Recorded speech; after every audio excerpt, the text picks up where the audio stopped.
Welcome again to Leslie Bosch, PhD and Integrative Wellness Coach.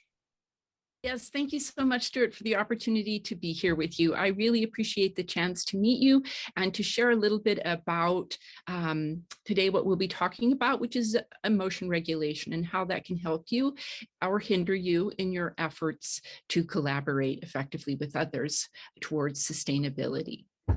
So just to go ahead and share my screen here if I can. Is that good? Can you see that okay? Yes, indeed. Okay, great. So today we're really going to be talking about emotion regulation and, as I mentioned, the role that it can play in facilitating collaboration or not. And I'll be talking about why our emotion matters, what causes emotions, and you'll have a chance to discover the top 3 emotions that you experience on a regular basis.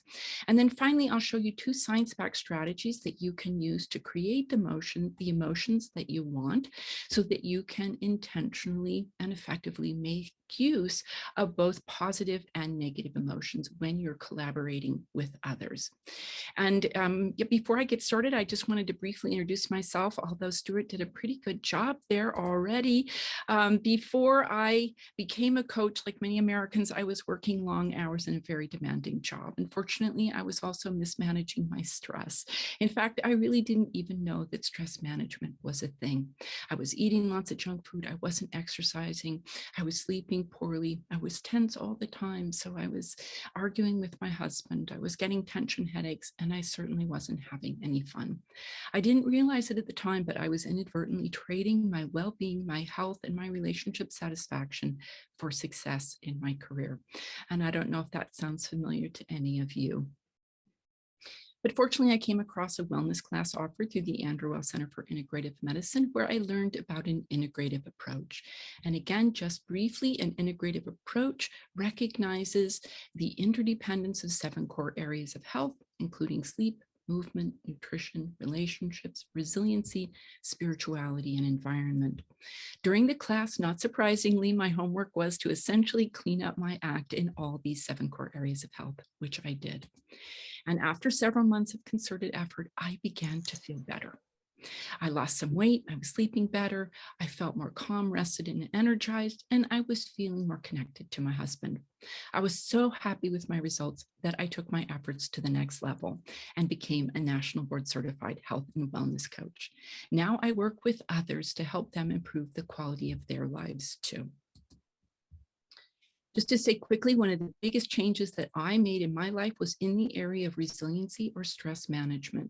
I created my stress reset program that consists of 5 science-backed strategies designed to help you optimize your response to stress so that you can minimize the negative effects of stress. Essentially, you learn how to keep an eye on your stress levels, how to regulate your emotions, how to apply your signature strengths and core values, how to achieve and maintain a flow state, and how to talk to yourself in ways that promote mental agility and emotional well-being. All these proven strategies work together synergistically to keep you grounded and empowered, especially during stressful situations. And then in turn, your new system for managing stress serves to underpin your mental and emotional health, which will allow you to bring your best self to any situation. Today, I'll be talking about one of these 5 science-backed strategies that will help you to regulate your emotions so that you can bring, again, your best and most creative problem solving to your efforts to collaborate with others. Just here, here's a few of my successful clients, and with the use of the strategies, they've been able to handle stressful situations such as dealing with ever-demanding work demands, having difficulty sleeping, dealing with a new health crisis, passing high-stakes exams, making a difficult decision, dealing with conflict, adjusting to a new leadership position, negotiating a raise, dealing with presentation anxiety, working with a difficult boss, caring for sick parents, transitioning to retirement, and ultimately the biggest challenge of all, which is prioritizing self-care. So having said that, The way I want to begin our conversation is to discover why our emotions matter and what causes our emotions. So I'll situate our emotions in a larger response system. According to cognitive appraisal theory, there are 5 stages to any response. First, you're presented with an event. You may have little or no control over the event. Then you give meaning to the event through your thoughts. Typically, your thoughts are evaluations of the event based on answers to questions like, is this event desired, yes or no? Then your thoughts give rise to your emotions. Stress is typically a combination of negative emotions, including fear, anger, and sadness. Then your emotions drive your behaviors, which include everything that you do and don't do. Importantly, research indicates that you're more apt to engage in healthy behaviors when you're feeling positive emotions and unhealthy behaviors when you're feeling negative emotions. And finally, our behaviors lead to our results, which are the cumulative effects of our healthy and unhealthy behaviors. In this way, events set off a chain reaction that's akin to a domino effect. People often recognize some stages of the response system, such as the event and their behavior. However, these other stages often go undetected. They're often unaware of what they're thinking, what they're feeling, and ultimately how their behaviors are creating their results. So to spell this out just a little bit, I like to talk about this in terms of taking the high road versus the low road. But essentially, so for example, your response begins with an event. Such as, again, perhaps a change in your work duties or legislation that passes, or somebody drops out of your negotiations, whatever it might be. Then you have thoughts about that event, where essentially you ask yourself, is this desired, yes or no? If yes, then you're more apt to feel positive emotions like happiness, interest, and gratitude. Then research suggests that you're more apt to engage in healthy behaviors like eating nutritious food, exercising, getting a good night's rest, being kind to others. Then you're more apt to achieve your desired long-term goals, such as living a long and healthy life, having satisfying relationships with significant others. However, if the answer to your evaluation question is no, this isn't a desired event, then you're more apt to feel negative emotions like anger, fear, and sadness. Then research suggests that you're more apt to engage in unhealthy coping behaviors like eating junk food, spending too much time watching TV or isolating, sleeping fitfully, or perhaps snipping at loved ones. Then you're more apt to achieve undesirable health outcomes like weight gain, high blood sugar, heart disease, and unsatisfying relationships. So this is essentially why emotion regulation is a vital aspect of any wellness routine, because when you're stressed, you're feeling lots of negative emotions like fear, anger, and sadness, which often lead to unhealthy behaviors, which could lead to undesirable health outcomes. So the reason that this 5-stage approach is helpful or beneficial is because it allows you to intervene or make a change anywhere along the chain reaction. Today, we'll talk about how you can intervene at the emotion stage. So to do this, what we're going to do to discover your top 3 emotions that you routinely experience, we'll begin by reviewing the 7 universal emotions based on more than 40 years of research by psychologist Paul Ekman. So you might want to grab a piece of paper and pen so you can take a few notes.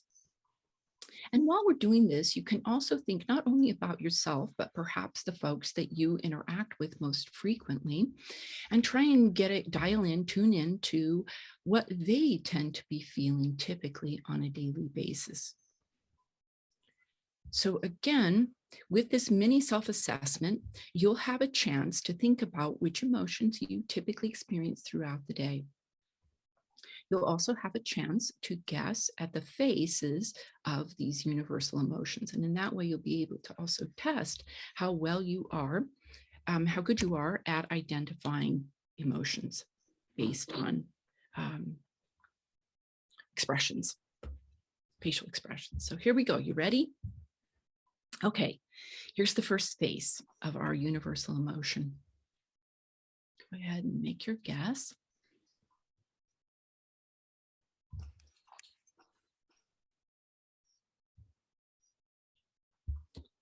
This is the face of anger.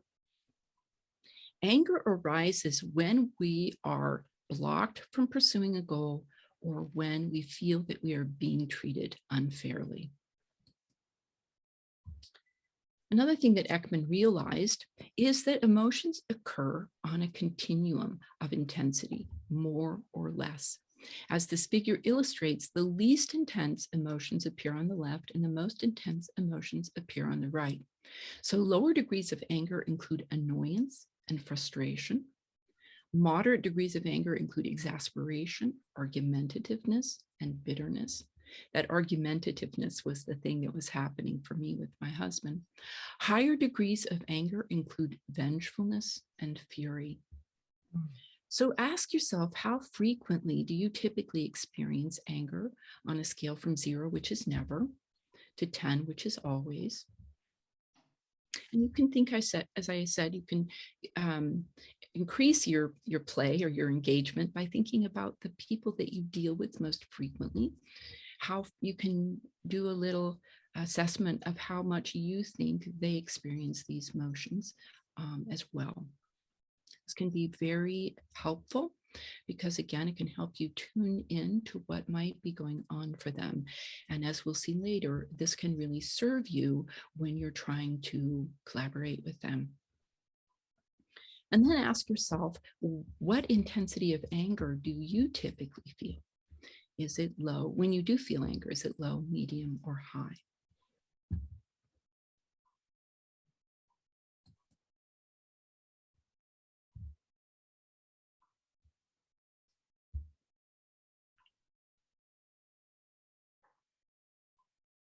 This is our second emotion. Go ahead and make your guess.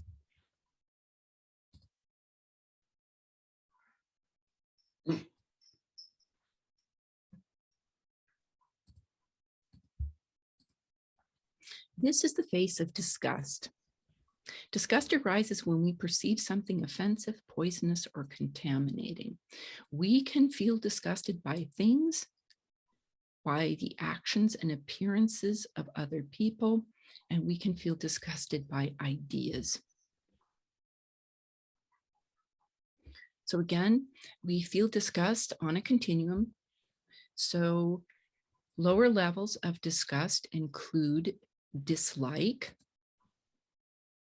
Moderate degrees of disgust include aversion, distaste, and repugnance, whereas higher degrees include revulsion, abhorrence, and loathing. So how frequently do you typically experience disgust on a scale from 0, which is never, to 10, which is always? You can think like the last week, 2 weeks, month.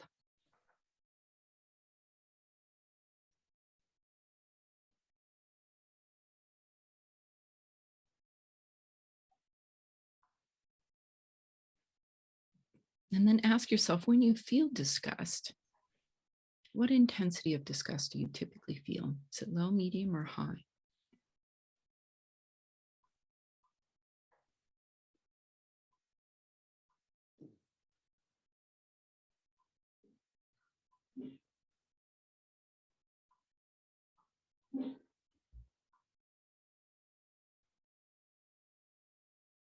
And those around you?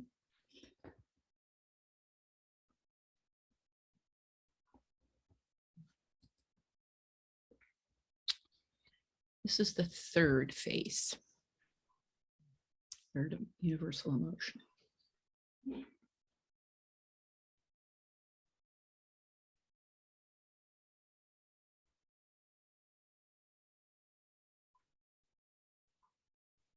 This is the face of contempt.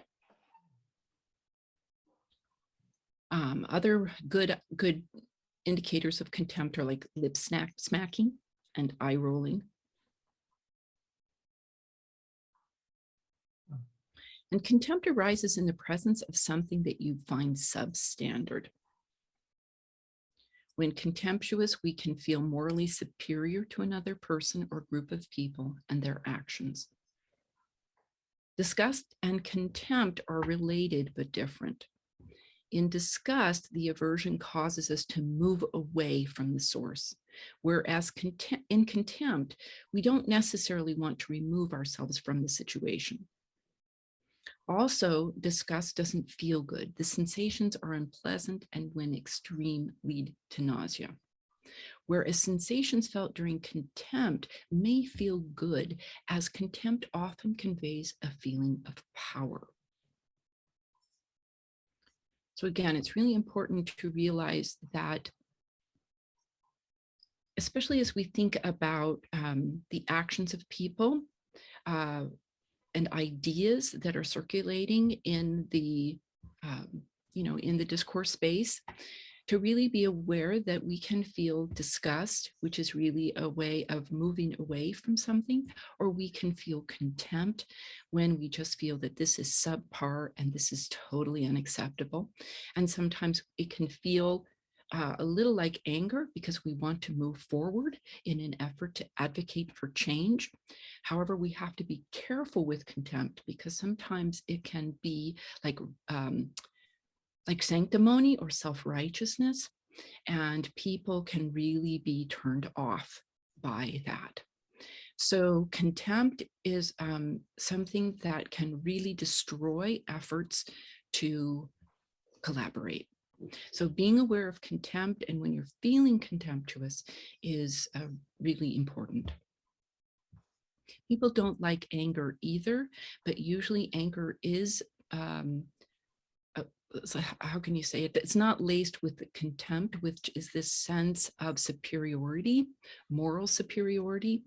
Anger can just be, I'm angry because this isn't fair, this isn't right, and something should be done about it.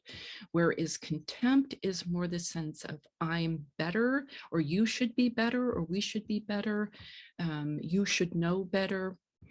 So the distinctions between contempt and anger can sometimes be difficult, but both anger and contempt can really spoil efforts to communicate and to collaborate.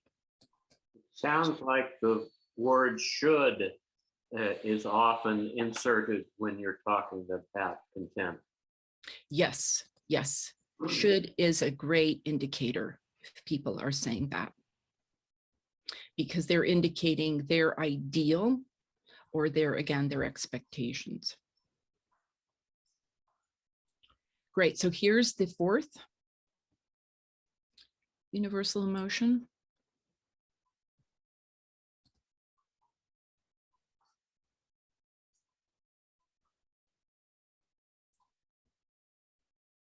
This is the face of fear.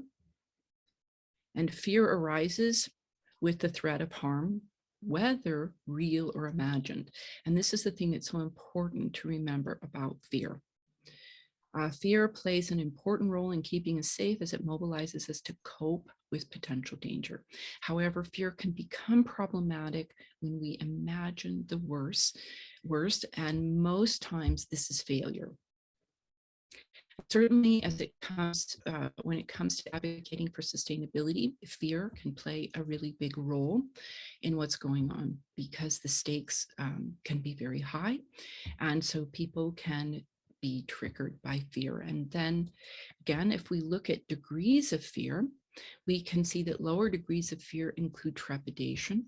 Moderate degrees of fear include nervousness and anxiety. Higher degrees of fear include dread, panic, horror, and terror. Now, often when we are thinking about existential threats, which certainly when we're talking about global warming, we can be feeling like that. Certainly when we're talking about use of precious resources, all of these things can feel like existential threats, and people can feel high intensity, high degrees of fear. And then when we talk about stress, when people get triggered and they move into that stress response, then typically they're going to engage in 3 types of behaviors, which is fighting, fight, flight, or freeze. So a lot of times when people are facing existential threats, they could get very argumentative. They can become very go on the attack.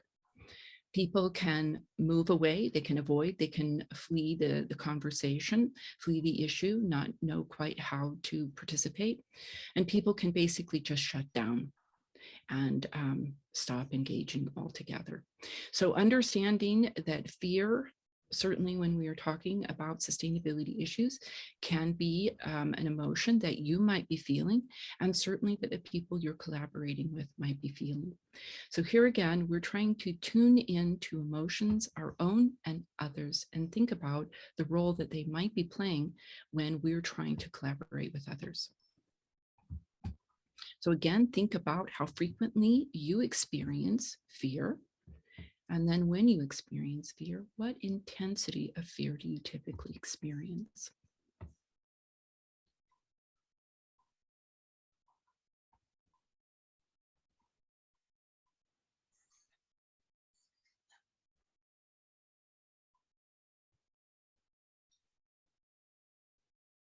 And you can think about those around you as well.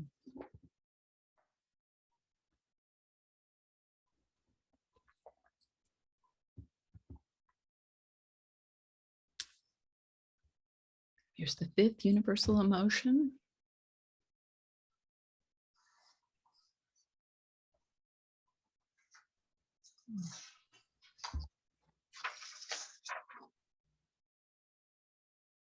This is the face of sadness. Sadness arises when we lose someone or something important. Of course, what's deemed important varies greatly based on personal and cultural values. Sadness signals a need to receive help or comfort.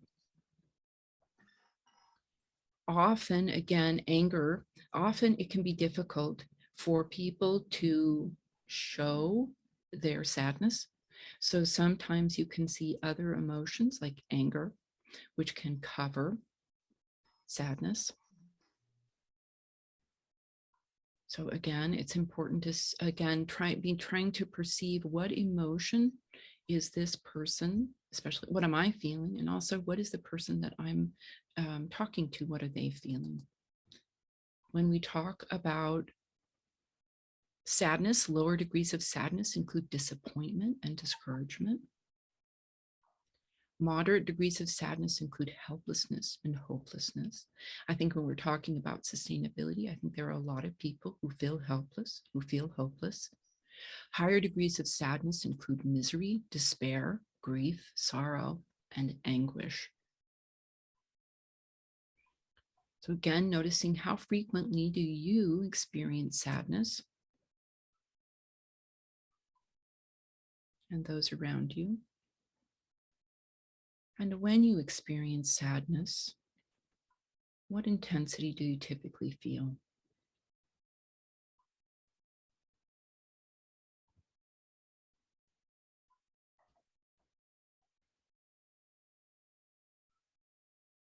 And of course, we recognize that,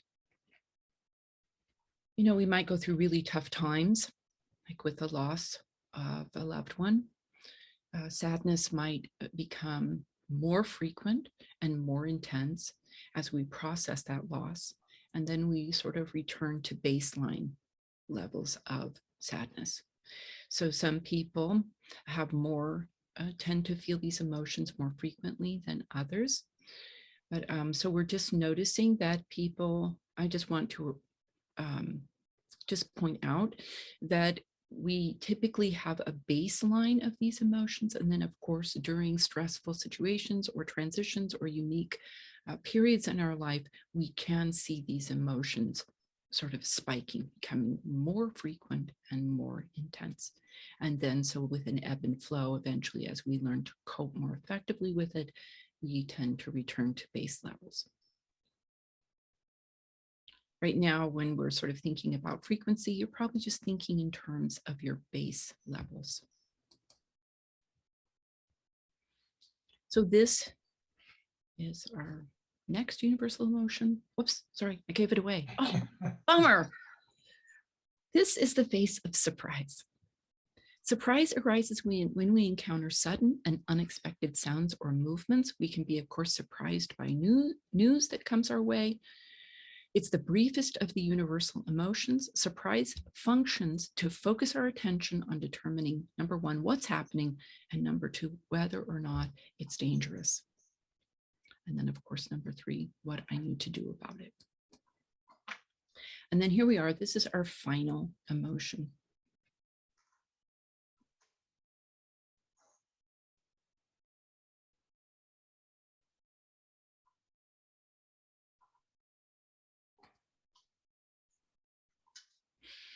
Yeah, this is the face of happiness. And again, we can experience happiness more or less intensely. Lower levels of happiness include sensory pleasure, joy, and amusement. Moderate levels of happiness include relief, peace, and pride. Higher levels of happiness include wonder, excitement, and ecstasy.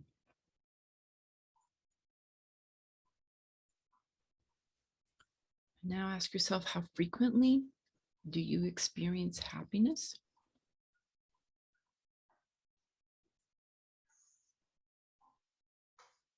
And when you do, what intensity?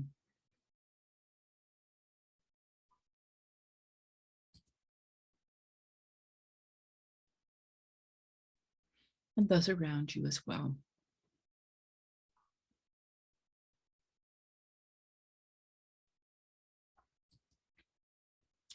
So now I want to take our conversation about happiness a bit further.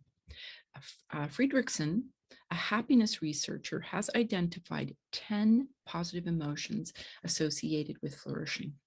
They are inspiration, hope, pride, interest, love, awe, amusement, joy, gratitude, and serenity.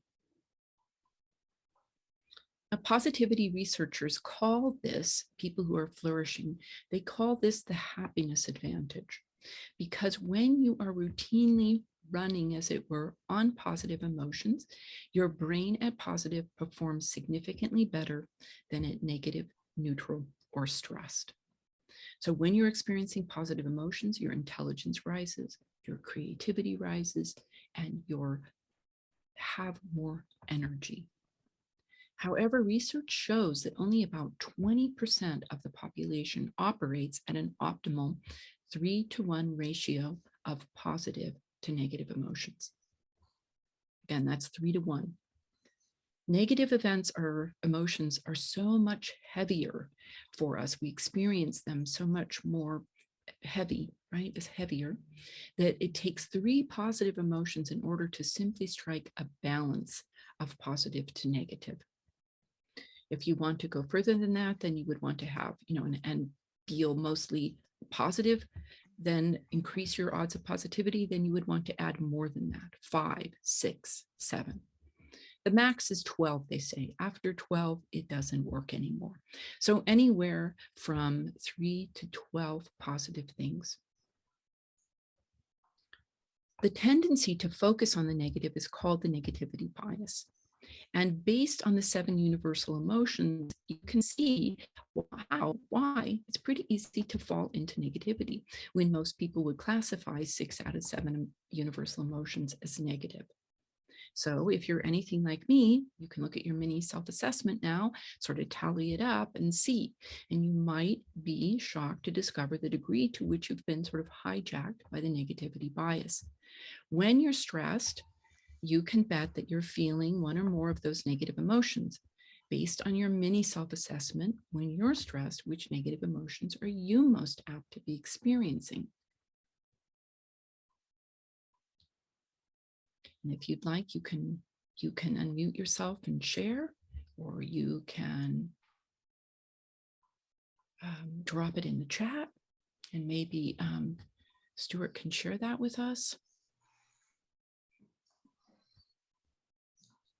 I'll watch the chat box. Yes, please.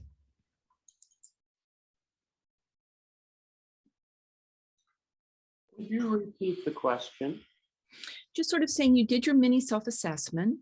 So based on what you discovered when you were going through, what emotions are you typically feeling? And what intensity are you typically feeling? We're just sharing. You don't have to, but if you want, you can go ahead and there's not that many of us. You can unmute or you can drop it in the chat. Marta wrote fear and sadness. So apparently those are Could you frequent. repeat that, Stuart? Sure. Marta said fear and sadness. I guess those are frequent visitors to your home, Okay. maybe. Well, I would say almost the happiness ones are the ones that are probably the most frequent with me. And if something happens, what I do know that I also can communicate, I can go into the contempt box. You dummy. But you know, I'm aware of that, and I know that that is something that can show on my face, even though, you know, give me a break type of thing. But no, happiness and joy, I think, which can also sit in the same space with sadness, as far as I'm concerned, and that has been my experience. Yes, a bittersweet, Yes. bittersweet. Yes. And Yes. amusement and all of those flourishing words, I find. It's nice to be an elder too, to get older and have those feelings. Yes. Yes, because even sometimes regret can chip away at that sense. So yes, that's an accomplishment. Congratulations. Okay, great. And so I am going to talk in a minute about how emotions can function to signal and sustain. So I just want to say that if you are feeling that you have been a little bit hijacked by the negativity bias, that's okay. What we're going to do is I'm going to share with you two ways that you can switch that and start to add more positive emotions to your experience. So we're going to start with the science-backed strategy number 1. So the way we're going to do this is begin by picking a stressful situation that you're dealing with right now. Try and make it on the scale of stressful from 0 to 10. Try and pick something like a 5, not a 10, a 3, 4, 5 level the first time you're trying this. So once you have your stressful situation, I'm going to ask you a series of questions. Now, at first, the questions might feel strange and you might be like, what? This can't go together. But just give your mind a chance to think and search, okay? And feel free to take some notes so that you can share later, okay? So you've got your stressful situation. Here we go. What about the stressful situation do you find inspiring?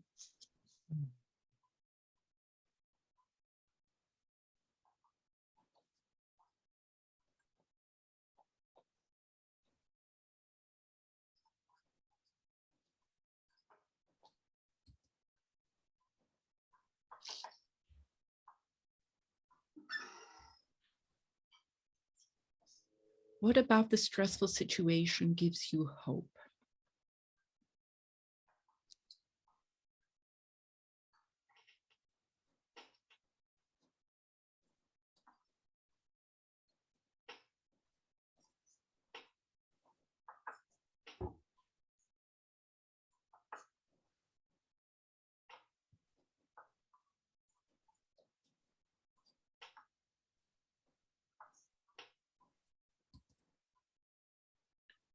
What about the stressful situation are you proud of?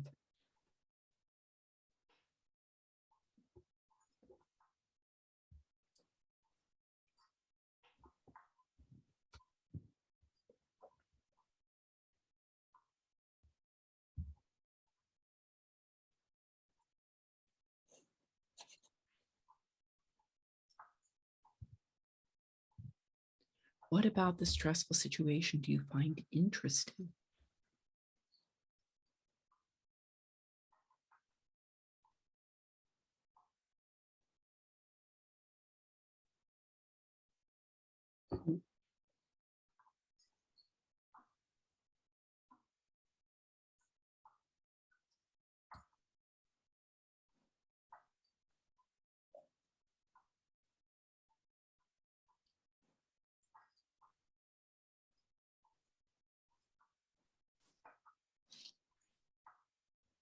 What about the stressful situation do you love?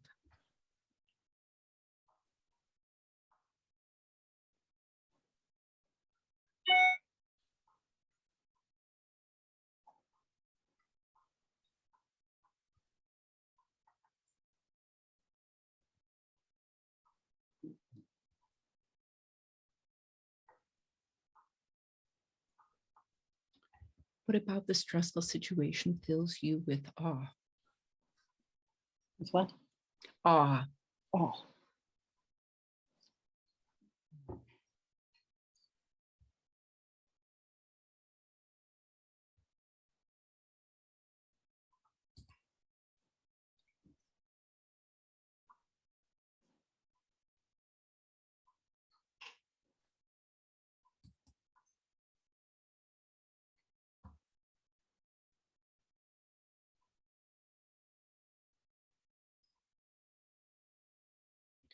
What about the stressful situation do you find amusing?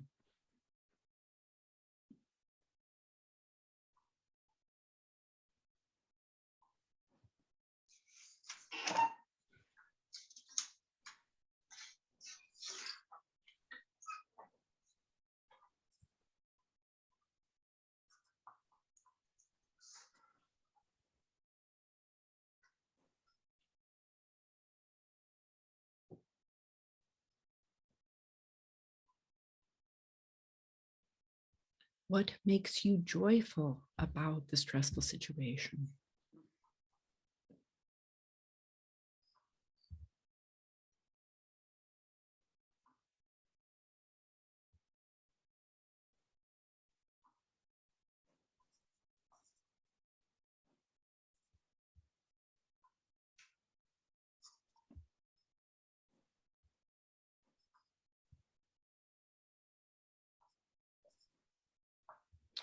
What about the stressful situation makes you grateful?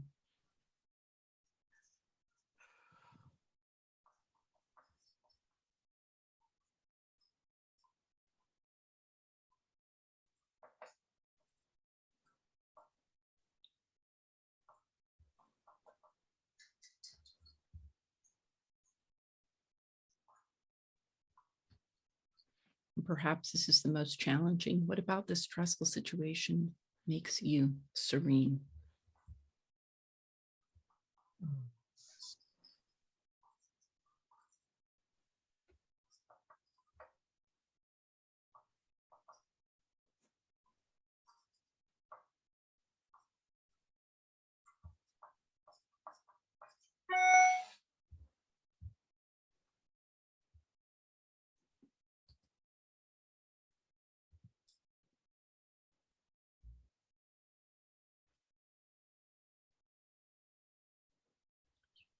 And now I just invite you to share, if you'd like, anything sort of novel or surprising or new, what that was like for you.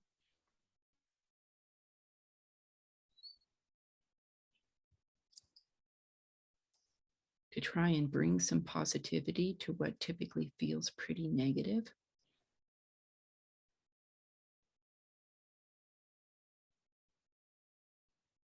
Did you find it useful? Did you sense that your spirits were lifting a little bit? Maybe you came up with some new strategies, some new things that you hadn't thought of.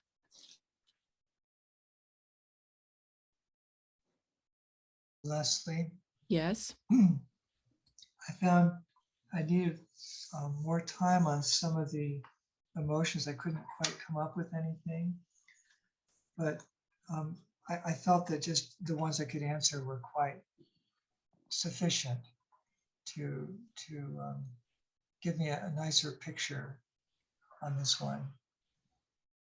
I has to do with organizing a little working space that we have in our house. And it's something I've put off for, I've been doing in slow motion ever since we moved here. And I just yesterday decided to get into higher gear. And what the last emotion is serene. I recognize that when I do that work in there, it is inherently relaxing. It can be energizing too. but I always feel happier when I leave having done that. So I really enjoy couching it with all these different possibilities of positive emotions. Excellent. Great. Thank you, Stuart. Did anyone else have a similar experience where they started to think, get a little movement or a little lightness?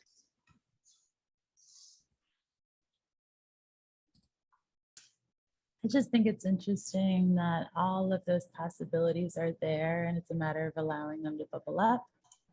It was actually very easy just to have things rise up to meet those questions through the prompt. So that was an interesting observation to have just awareness and have bubbles rise up, you know, yeah, that was a cool experience.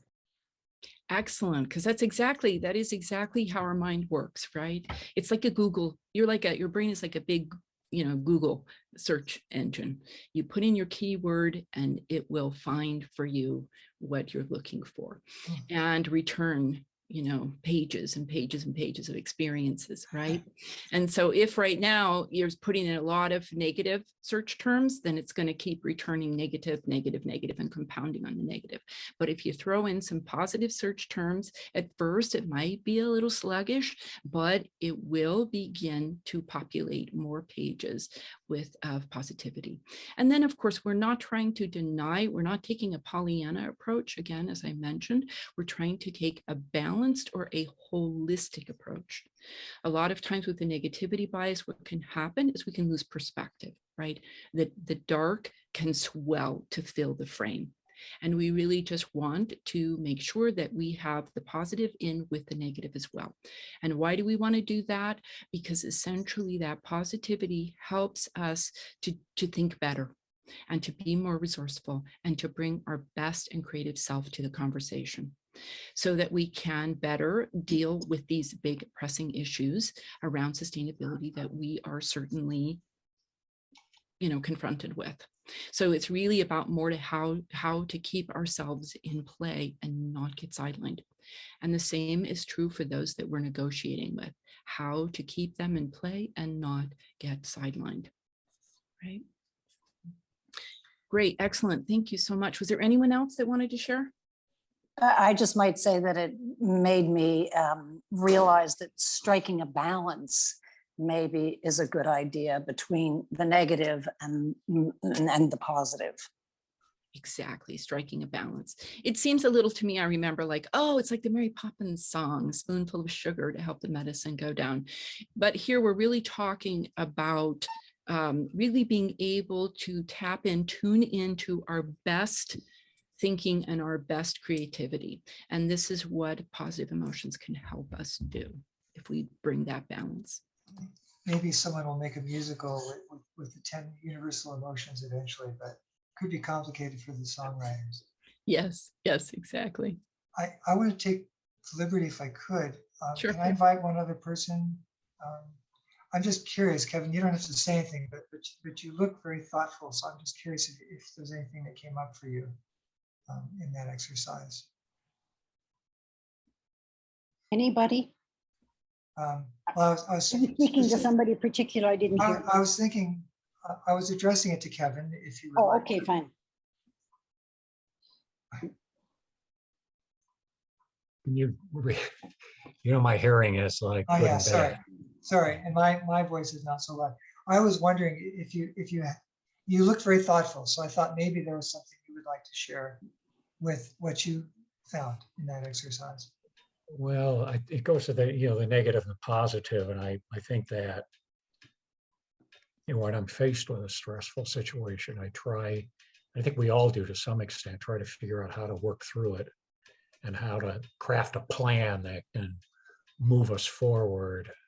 Otherwise, we get into sort of that hopelessness, fearful, that creates more of the negative thoughts, and you're sort of stymied in the process. You can't find a way to move forward. So I think for me, it's always looking at that as a challenge, the stress as a challenge, and kind of thinking through how do I at least push push the envelope. Absolutely. Absolutely. That's another great way. Thoughts, thinking things like that, turning a threat into a challenge is another great way to shift your emotional tone. I'm not bringing that today, but that is another great way to do it. I would say that that's probably almost my universal response to any situation, is to try to evaluate it and see what my goals are and how I can move forward on the situation. I don't want to sidetrack us, but I did your evaluation of the 7 emotions, and I come up with 0 to 2 and low emotions in 100% of the time, except for happiness, which was probably 0 to 3. And your process of having us try to reframe a stressful situation from a positive perspective, I think is a useful tool for any circumstance. Yes, yes. And the literature shows us that it is. So the thing is, it's not just like when people always say, try to go on the sunny side of the street and be optimistic and positive. The scientists really went out and said, is that true? Is that accurate? And sure enough, they found that yes, it's true, it's accurate, it's beneficial. People who do this routinely do fare better. Now, when you talked about some of the things, the questions that you asked, when you talked about what's important, for me, that's bringing up a sense of love. What do I love? Or a sense of interest. What about this could be interesting that I want to learn something new, might learn something new. Other thing might be coming up from that is gratitude, because you're thinking about all your resources, all the things that you can bring to play. All the times there could be some pride as well when you're thinking about all the times I've done this before, so I know that I can do it again. Right. So just pointing to some of the positive emotions that might be there behind. Also hope, clearly hope that we can make a difference. Another big emotion that would come into play, as well as possibly, what was the other I was going to say? Sometimes people can see things as amusing. They can see the humor in things, and this can help them also to feel, to cut the anger or the fear. Great, excellent, thank you. So the functions of emotions, I just want to point out that even though we tend to think of emotions as positive and negative, all emotions have their places. They serve 2 primary functions. Emotions serve, number 1, to signal, and number 2, to sustain and to signal. So according to the happiness advantage, primarily what you want is your efforts to be sustained by positive emotions, such as interest, hope, love, gratitude, right? Then from that place of positivity, from time to time, you'll notice a signaling emotion, right? Which is typically a negative emotion, such as fear, anger, and sadness. This is typically when we recognize that something we hold dear, something that we really want, is being challenged or threatened. And this is telling us, okay, we need to get in action. But once we recognize, okay, I'm here, I'm alert, I'm aware, now I want to switch, as we talked about, back to the positive, so that I can do my best thinking and my best coping. So as again, we mentioned, as signaling emotions, anger signals the presence of goal interference and injustice. Disgust signals the presence of something offensive, poisonous, and contaminating. Contempt signals the presence of something that you find substandard. Fear signals threats, including the threat of failure, whether they're real or imagined. Sadness signals the loss of someone or something important, and surprise signals something unexpected. So these signaling emotions, which are often negative, alert you to values and needs that require your attention. But once you identify, right, the value or need that requires addressing, then you want to build a bridge from the negative emotions back to the positive emotions so that you can engage your highest coping strategies. Are there any questions? Okay, good. So I think a lot of this for you, a lot of you are probably very expert in this. So the thing that really for you, it's a nice review, but really we're thinking the real challenge is to be paying attention to your discourse partner, to those that you are trying to collaborate with. What is happening with them? Where are they? And what can I do, right, when they go sort of negative, when they get triggered and they become they start fighting or fleeing or shutting down, when I want them to stay like engaged, when I need them to stay engaged, right? So at those times, it's very important to be paying attention because emotions are critical and they will take people offline. And if they go offline, your collaborations, your efforts to problem solve will go offline. They will come to a halt. So it's very important to be paying attention not only to how you're feeling, but how your partners are feeling. And to notice, again, if they're starting to get angry, like to begin to ask yourself the question, okay, what could be going on with them? What is triggering them? What value do they feel is being threatened? How do they feel maybe they're not being treated fairly? Anger can always, can hide sadness. What are they discouraged or disappointed about? Anger, contempt. Contempt can look like anger. So what are they feeling is wholly unacceptable. So these are important things to sort of begin to just simply ask yourself, because it's important to notice. And then to recognize that often when your discourse partner goes offline or gets triggered and starts to go negative or feel negative emotions, then there's an invitation. Sometimes there's an invitation to join them. And this is especially when we really need to call on our sort of, as it were, prowess and skill and awareness, emotion regulation abilities to really be able to regulate ourselves so that we, stay on the, in the positive emotions so that we don't also get triggered and follow them and join them where they are, because we can't help them there. We can't help anything there. So if we can regulate ourselves, then we can begin to work with the partner that is getting distressed to help invite them back to some of this positivity and get them back, as it were, online and back engaged in their highest and best thinking. So knowing about this strategy and knowing about positive emotions, then you can begin to invite them back into your world of calm rather than joining them in their world of distress. And of course, there are many ways to do that, but you can begin by asking questions about things that are important to them, things that they're interested in, things that they're grateful for, things that they are dedicated to, their values, things that they love, right? So you can just simply begin to ask them different questions. You can even ask them questions like, I notice you seem to be getting upset, getting angry. Is that correct? Can you tell me what happened? What are your concerns? Like just even addressing it directly can be a way to tap, for people to become more aware of themselves and what they want.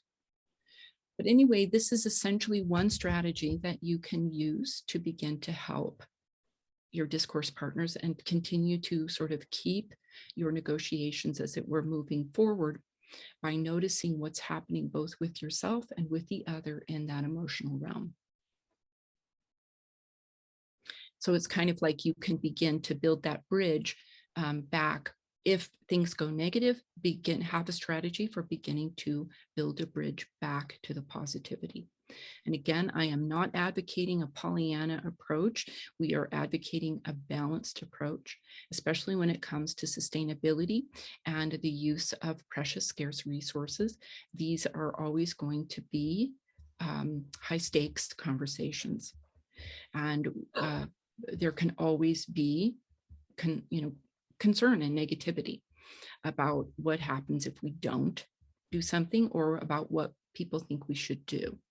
So we're not trying to eliminate that. We're just simply trying to keep things balanced so that people can do their best thinking. Okay, are there any questions?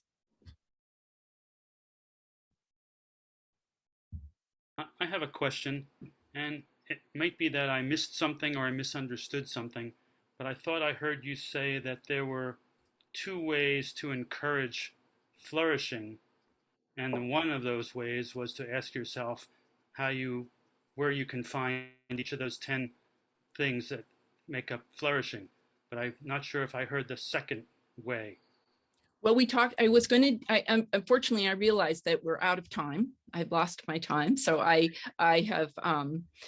had 2 science-backed strategies that you could use to cultivate these emotions. One is the one that we did. The second is a gratitude meditation that I wanted to lead you through. So there I would need to understand from Stuart if we can borrow a little more time, or if people are interested, I can lead you through a 5-minute gratitude meditation that will help to cultivate or surface gratitude, feelings of gratitude. Well, let me put that to the group. We were going to spend 10 minutes practicing our empathic responding to each other, reflecting on what we're taking home from today's session. And if we do the 5-minute gratitude meditation, then there might be time for 5 minutes in that. So, oh, sorry, Kevin. We have 2 choices. One is to go ahead with 10 minutes of practicing our empathic responding. Each person will share what they're taking home from today's session, and then their listener will give a brief 1-sentence empathic response. It's a practice. And or we could have 5 minutes of gratitude meditation followed by a shorter practice. So those who speak will be heard. Let's hear your preferences. I'm game to do the meditation. Here we got 1 meditation. I'd love the meditation. Okay. 2 minutes. Okay. The Great. motion has been seconded. I hear approval. Okay, let us do the gratitude meditation, and to whatever extent we might, the second practice. Okay, great. Yes, I too would love to hear what people are taking away. So that's great. We can do a 1-word takeaway if you want, round of that. Okay. Okay, so if everyone would just get comfortable with their feet on the floor, their hands resting gently in their lap, turning inward.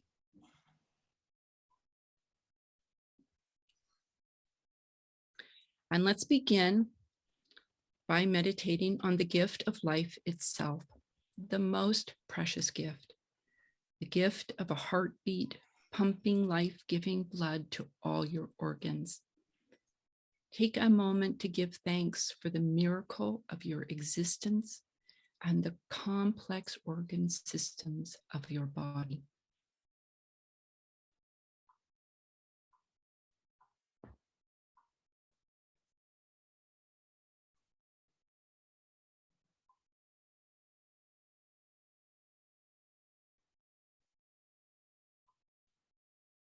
Now think about all the things we have today that make our lives easier.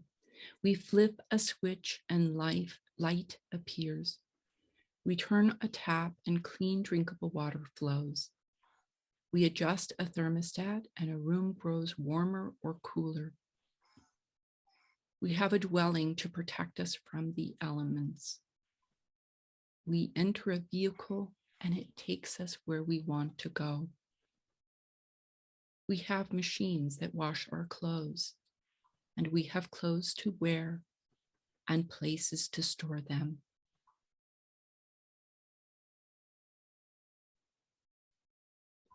There are machines that store our food at just the right temperature and help us cook it without having to gather wood. We have public libraries that have thousands of books and recordings free for anyone to borrow and read. We have public schools that teach us to read and write, skills that were historically available to only a very few. Take a moment to give thanks for modern conveniences and opportunities to learn and grow.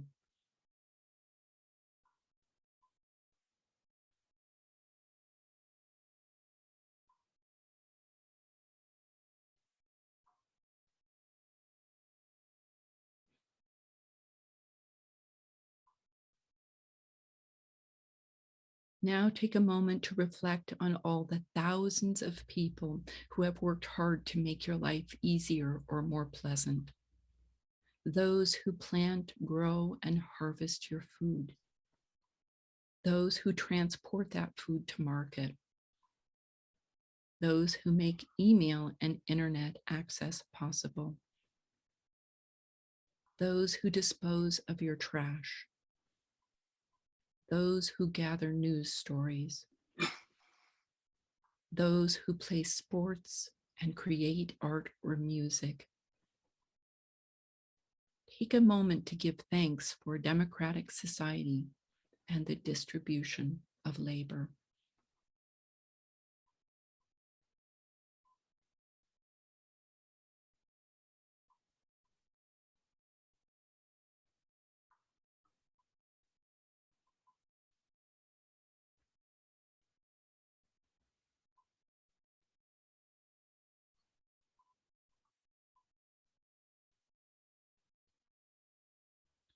Now consider the people and pets you know who enrich your life, those who smile at you and cheer you on, those friends who support you when you need a shoulder or a hand.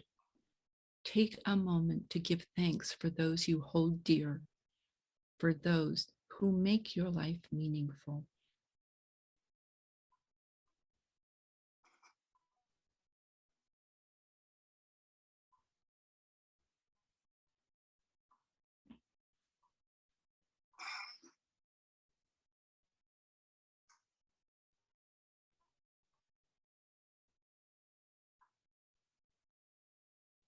Finally, take a moment to reflect on your own personal reasons for feeling grateful in this moment.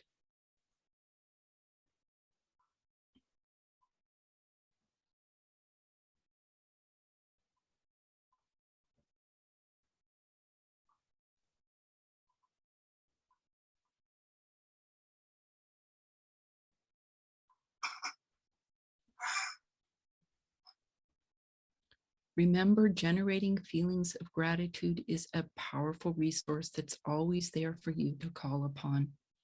Take a moment to imagine when you might want to use this resource again in the future.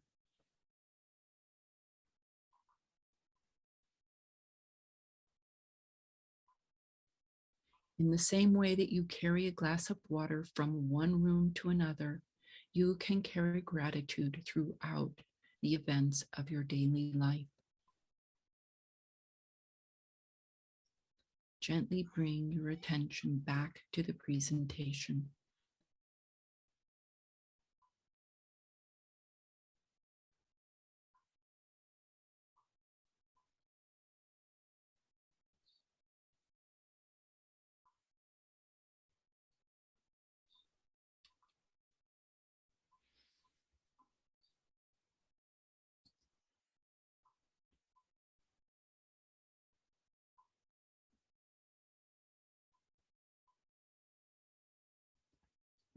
And it's a little different than what you suggested, Stuart, but I'd be happy to just have a go around of things that people, insights that they're going to take away. It could in fact be something that we are each grateful for. So for smoothness, I'll just say names and I'll go backwards from trace downward down the alphabet. You would pick me. I don't feel gratitude for things. I'm, I guess, grateful for my partner and for the people I get to work with Sustainable Tucson, and I'm thankful for all the benefits that our fossil fuel-based society provides. So that was my response to all the things you listed. Look at the fossil fuels we have to use to get them. But gratitude is not something I think of. It may be just implicit in your attitude. And so thank you, Trace, for starting us off. And especially what are the question, I'll make a finer point. What's something you're taking home today from our session? And Richard? I appreciate getting a renewed awareness of the possibilities for growth. Thank you. Marta? Well, I'm grateful for the questions and how they can offer new perspective into any situation that anyone's dealing with. But I also had a comment from earlier when we were working on, hearing other people and reflecting back their emotions. And to me, it seemed worthwhile to say that it's probably very important to start with ourselves, because I think people have a deep need to feel heard. And if we're doing that for someone else, I think the challenge comes in the fact that what if we don't feel heard? So it might be really important to do that same practice on ourselves before we can hold space for someone else, because even if they aren't hearing us, at least we've heard ourselves, like we've articulated, I'm feeling this because, so that it becomes validated even within ourselves, so we can do it for someone else. Like that seemed to me like almost like a missing piece for why that dynamic happens in a way. I don't know, Sonia, that's my perspective. So much to comment on there, and we will actually have that exercise, Marta, so I'm glad you brought that up. Kevin?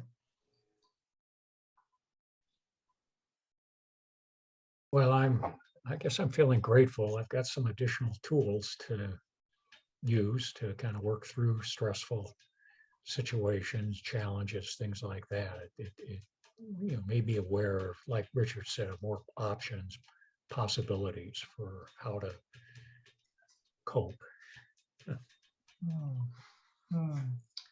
Beautiful. Jan? I'm really grateful to get to see how happiness is so present in my life, how I spend most of my life in that realm. And then I also am grateful for this new, for discovering this whole thing around contempt. That was a big aha for me, because I'm never connected to it very much, but now this is a real invitation for me to see how that may be getting in the way of my collaborations. Wow. Thank you. Donna?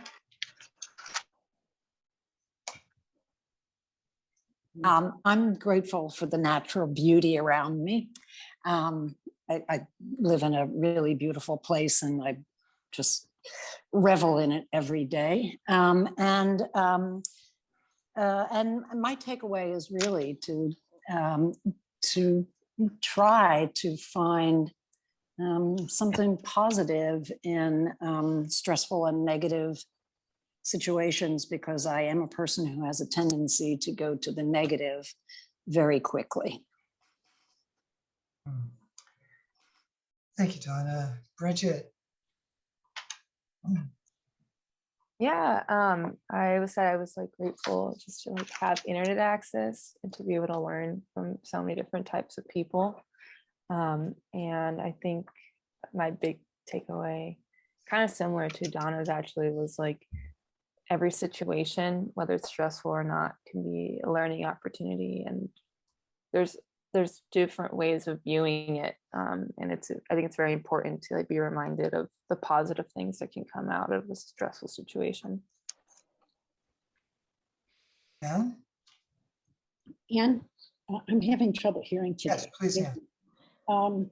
Well, I am an old lady now, and I'm just so grateful to be alive at this moment on this planet and to have opportunities like this to sit together with people that I would never have met, maybe ever, and just to sit with you and be available for thought and thinking together. I think it's a wonderful way to spend a day, or a morning at least. And I too was very struck by the notion of contempt. And I admit that that is something that I know I communicate. And it came to me that the notion of being surprised, to let go of what you think is sufficient or suitable, and just to be open to be surprised. So all that surprising things that I can find that I would have missed if I had stuck with my idea was better type of thing. So thank you very much, all of you. Leslie, so many things to notice about your presentation. The smooth, steady, clear quality of it all. The ideas all made sense. They were highlighted as you spoke, just putting each piece in order on the screen as a little reinforcement. I felt confident knowing that you were going to send us the PDF of this after, so I wouldn't have to take everything by hand. And that picture of the 5 parts of the cognitive appraisal model, and realizing we can touch any one of those 5 parts to make a difference. And that gives me a feeling of yet more agency in this work we're trying to do. And I appreciated your reminding us of how we are responding can affect how others act. And once we notice how they're responding, if we can somehow tune and invite people into our calm instead of getting drawn into, let's say, their fear or their anger, that gives us another handle on the situation. Thich Nhat Hanh talked about how when the boat people were trying to leave Vietnam, it was often very perilous situations, and one calm person on the boat could be enough to keep the boat afloat. So that one calm person can make the difference. And may we each be that one calm person when it's needed. So I will put into the chat box it's probably going to become quite familiar soon, the 3 questions we ask, and really welcome and appreciate your comments. We are at noon, so once that's done, just feel free to float, fly, or just levitate from this meeting to the next thing. And if you'd like to stick around for a conversation, it's open-ended, although I would like to have a second to chat with those who think they might like to contribute to the Green Retrofit program, just in terms of giving it a read and giving some thoughts to that. We would love to have your input. And who knows what else we might chat about for anyone who sticks around. Stuart, can you repeat that? Contribute to what program? The Green Retrofit. We were talking about sustainable housing last time, and we are going to meet with the Pima Community College Workforce Development Team at the end of the month with this proposal that there are the first potential collaborators in this program that we've proposed, and the city's aware of it. I know they're interested, and we just love to get more input, make sure we haven't left something out as we're thinking about it. So no big obligation. I would like that very much. You're going to send us something in the mail for when it's going to take place? Yes, and what I'd like to do is schedule a meeting when those who do read it we could just chat together for 30 or 60 minutes. Okay, yes, I will read it, and I would like to do that. Thank you, Anne. I had you on the list. I'm so glad. Me too. Again, thank you, Leslie. You smile. Thank you. Thank you so much for the opportunity to be with you. I really appreciate the opportunity. And if I can be of assistance, please don't hesitate to reach out. Thank you. Thank you, Leslie. Thank you. Thank you. Bye. Stuart, I'll stop the recording. That would be great. Thank you.